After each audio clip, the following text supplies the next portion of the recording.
FM প্রচার তরঙ্গে খবর পড়ছি ধৃতি সেন শর্মা। বিশেষ খবর হল, আসন্ন বিধানসভা নির্বাচনে প্রবীণ, বিশেষভাবে সক্ষম এবং কর্তব্যরত ভোটদাতাদের সুবিধার্থে নির্বাচন কমিশন বিশেষ ব্যবস্থা নিয়েছে। কমিশনের নির্দেশে রাজ্যের অপসারিত জেলা শাসকদের 9 জনকে রাজ্য সরকার নতুন পদে নিয়োগ করেছে।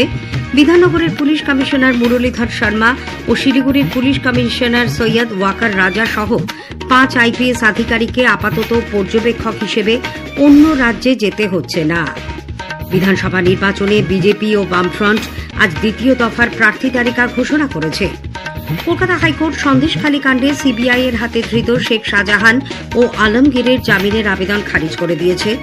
সরকার জানিয়েছে, সারা দেশে গৃহস্থালী ব্যবহারের জন্য পাইপ বাহিত প্রাকৃতিক গ্যাস, পিএনজি এবং পরিবহন ক্ষেত্রের জন্য সিএনজি গ্যাসের সম্পূর্ণ সরবরাহ নিশ্চিত করা হয়েছে। রাষ্ট্রপতি দ্রৌপদী মুর্মু বলেছেন, সামাজিক, অর্থনৈতিক, রাজনৈতিক এবং সাংস্কৃতিক দিক থেকে দেশ এখন এক নবজাগরণের মধ্যে দিয়ে চলেছে এবং অযোধ্যায় রাম জন্মভূমি মন্দির এর এক প্রতীক। আসছে বিস্তারিত খবরে। আসন্ন বিধানসভা নির্বাচনে প্রবীণ, ভিন্নভাবে সক্ষম এবং কর্তব্যরত ভোটদাতাদের সুবিধার্থে নির্বাচন কমিশন বিশেষ ব্যবস্থা নিয়েছে। কমিশনের নির্দেশিকা অনুযায়ী 85 বছরের বেশি বয়সী এবং ভোটার তালিকায় চিহ্নিত ভিন্নভাবে সক্ষম ভোটদাতারা ফর্ম 12ডির মাধ্যমে আবেদন করে বাড়িতে বসেই ভোট দিতে পারবেন। নির্দিষ্ট সময়সীমার মধ্যে সংশ্লিষ্ট রিটার্নিং অফিসারের কাছে আবেদন জমা দিতে হবে। তার ভিত্তিতে নির্ধারিত সূচি অনুযায়ী বাড়ি বাড়ি গিয়ে ভোট সংগ্রহ করবে কমিশনের দল। এছাড়াও জরুরি পরিষেবায় যুক্ত কর্মীরাও পোস্টাল ব্যালটের সুবিধে পাবেন। অগ্নি নির্বাপক পরিষেবা, স্বাস্থ্য, বিদ্যুৎ, ট্রাফিক, অ্যাম্বুলেন্স, বিমান পরিষেবা এবং দূরপাল্লার সরকারি পরিবহন পরিষেবার সঙ্গে যুক্ত কর্মীরা এই ব্যবস্থার আওতায় পড়বেন। নির্বাচনী দায়িত্বে থাকা কর্মীদের ক্ষেত্রেও এই সুবিধে প্রযোজ্য হবে। তারা নির্দিষ্ট কেন্দ্রে পোস্টাল ব্যালটের মাধ্যমে ভোট দিয়ে তা জমা করতে পারবেন। সার্ভিস ভোটারদের জন্য electronic transmitted postal ballot system চালু থাকবে। নির্বাচন কমিশনের নির্দেশে রাজ্যের অপসারিত জেলা শাসকদের 9 জনকে রাজ্য সরকার নতুন পদে নিয়োগ করেছে। একই সঙ্গে কলকাতার 2 অপসারিত জেলা নির্বাচনী আধিকারিককেও নতুন পদে নিয়োগ করা হয়েছে।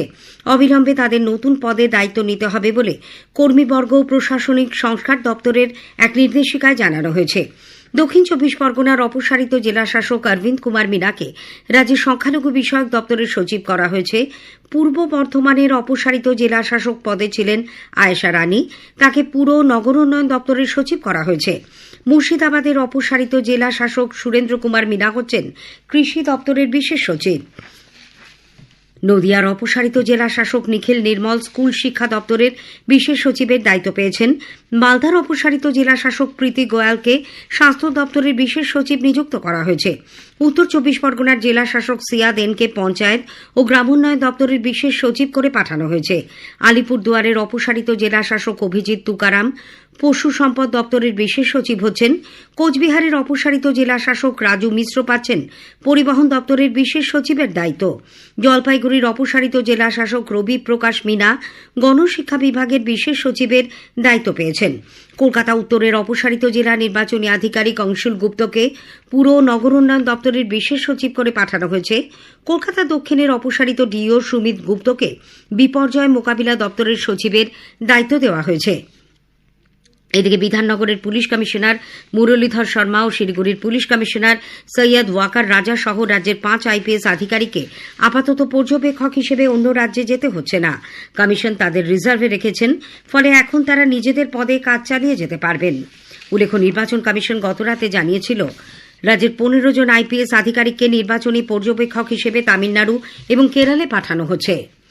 রাজ্য প্রশাসনের শীর্ষ আধিকারিকরা আজ নবনিযুক্ত রাজ্যপাল রবীন্দ্র নারায়ণ রবির সঙ্গে সাক্ষাৎ করেন।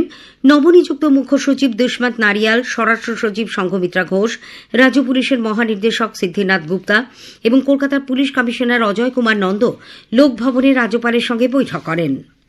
মুখ্যমন্ত্রী মমতা ব্যানার্জি বিধানসভা ভোটের প্রাক্কালে রাজ্যের আমলা ও পুলিশ কর্তাদের বদলির প্রতিবাদে সরাসরি রাজ্যের মানুষকেই প্রতিরোধ গড়ে তোলার আহ্বান জানিয়েছেন। সামাজিক মাধ্যমে এক দীর্ঘ বার্তায় তার অভিযোগ, পরিকল্পিতভাবে পশ্চিমবঙ্গকে কোণঠাসা করার চেষ্টা চলেছে। বিজেপি আজ নির্বাচনের জন্য তাদের দ্বিতীয় প্রার্থী তালিকা প্রকাশ করেছে। দ্বিতীয় দফায় 111টি আসনে প্রার্থীদের নাম রয়েছে এই তালিকায়। কোচবিহারের মাথাভাঙায় নিশীথ প্রামাণিক, ব্যারাকপুরে কৌস্তব বাগচি, নোয়াপাড়ায় প্রাক্তন সাংসদ অর্জুন সিং, সোনারপুরের দক্ষিণে রূপা গঙ্গোপাধ্যায় এবং বেহালা পশ্চিমে ইন্দ্রনীল খাঁ প্রার্থী হয়েছেন। বনগাঁ দক্ষিণে স্বপন মজুমদার, রানাঘাট দক্ষিণে অসীম কুমার বিশ্বাসকে প্রার্থী করা হয়েছে। টালিগঞ্জে পাপিয়া অধিকারী এবং যাদবপুরের সর্বরী মুখার্জি নির্বাচনে লড়াই করবেন।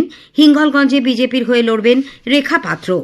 উল্লেখ্য, বিজেপি কেরালা বিধানসভা নির্বাচনের ৩৯ জনের দ্বিতীয় প্রার্থী তালিকাও আজ প্রকাশ করেছে। অসম বিধানসভা নির্বাচনের জন্য ৮৮ জনের প্রার্থী তালিকাও ঘোষণা করা হয়েছে। আসন্ন বিধানসভা নির্বাচনে বামফ্রন্ট আজ রাজ্যের দ্বিতীয় দফায় আরও ৩২ জন প্রার্থীর নাম ঘোষণা করেছে।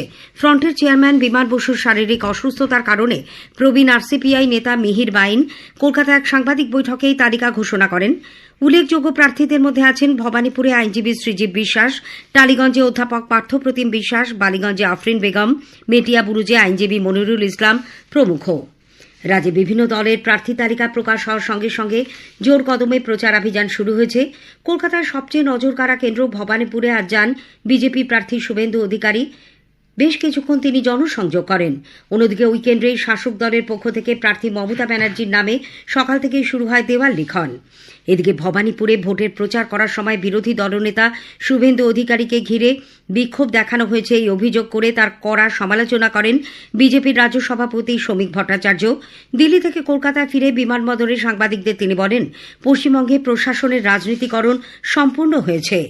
পশ্চিমবঙ্গের প্রশাসনের রাজনীতিকরণ সম্পূর্ণ হয়েছে।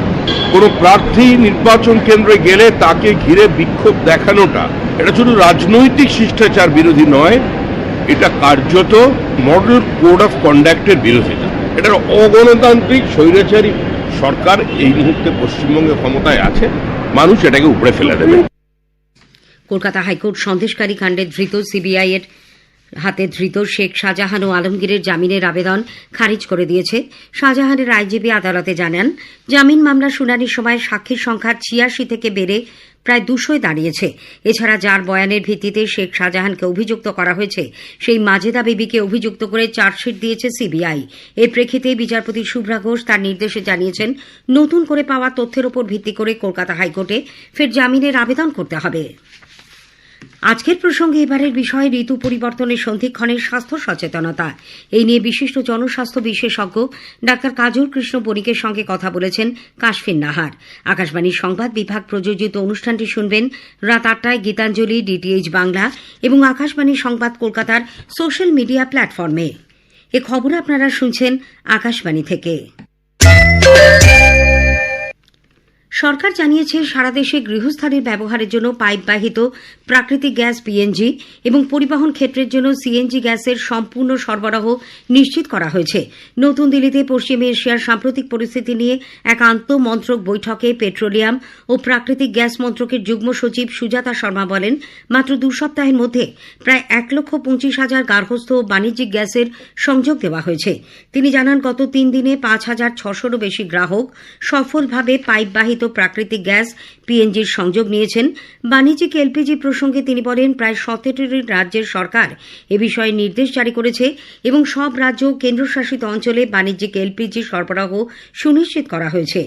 সুজাতা শর্মা জানান, এলপিজির অনলাইন বুকিংয়ের হার বেড়ে ৯৪% পৌঁছেছে। एलपीजी के संबंध में स्थिति अभी भी चिंताजनक है। ऑनलाइन बुकिंग के अंदर there is an improvement. Now 93% of the bookings are online, परंतु इसके साथ ये भी सच है कि बहुत सारे डिस्ट्रीब्यूटरशिप्स पर लंबी कतार भी है। इस संबंध में हमारी रिक्वेस्ट सभी उपभोक्ताओं से है कि ऑनलाइन बुकिंग के बाद प्लीज वेट, आपका सिलेंडर आपके घर पर डिलीवर होगा, इसलिए डिस्ट्रीब्यूटर के पास जाने की आवश्यकता नहीं है। পশ্চিম এশিয়ার সামরিক সংঘাতের জেরে ক্ষতিগ্রস্ত ভারতীয় রপ্তানিকারকদের জন্য কেন্দ্র একটি উৎসাহদান প্রকল্প চালু করেছে।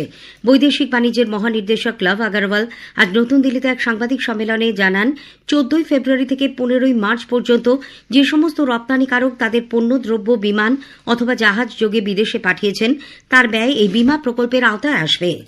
রাষ্ট্রপতি দ্রৌপদী মুর্মু বলেছেন, সামাজিক, অর্থনৈতিক, রাজনৈতিক এবং সাংস্কৃতিক দিক থেকে দেশ এখন নবজাগরণের মধ্যে দিয়ে চলেছে এবং অযোধ্যায় রাম জন্মভূমি মন্দির এরই এক প্রতীক।